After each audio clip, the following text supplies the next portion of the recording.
ప్రతి ఒక్కరికి ఇంట్లో ఇలా గోడలకి వాటర్ లీకేజ్ ఎక్కడి నుండి వస్తుందో తెలియక మెయిన్ గా లేడీస్ కి కిచెన్ లో కూడా వాటర్ లీకేజ్ అయ్యి గోడలు ఇంకా కబోర్డ్స్ పాడైపోయి ఎన్నిసార్లు బాత్రూమ్ లో టైల్స్ తీసివేసినా సేమ్ ప్రాబ్లం రిపీట్ అవుతుందని చాలా మంది బాధపడుతుంటారు. ఇలా గోడలకి నిమ్ము రాకుండా ఉండాలంటే ముందు టెర్రస్ మీద, బాల్కనీస్ అలాగే బాత్రూమ్ లో టైల్స్ ఉన్న ప్రతి చోట ఇలా ఎపాక్సీ టైల్ రోడ్ ఫిల్ చేసుకోవాలి. ఎందుకంటే మనం వాడే హాట్ వాటర్ అండ్ యాసిడ్స్ వల్ల టైల్స్ జాయింట్స్ లో గ్యాప్స్ ఫామ్ అయ్యి ఆ గ్యాప్స్ నుండి వాటర్ లీకేజ్ అయ్యి గోడలకి అలాగే స్లాబ్ లోకి లీకేజ్ అవుతుంది.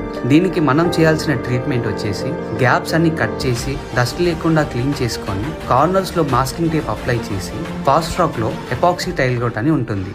హార్డ్నర్ బేస్ మిక్స్ చేసుకొని మన టైల్స్ కి సూటబుల్ అయ్యే కలర్ ఫిల్లర్ తో ఇలా అప్లై చేసుకుంటే చాలు, పర్మనెంట్ గా వాటర్ లీకేజ్ కాకుండా ఉంటుంది. ఇలాంటి ప్రాబ్లము ప్రతి ఒక్కరి ఇంట్లో ఉంటుంది కాబట్టి సేవ్ చేసుకొని షేర్ చేయండి.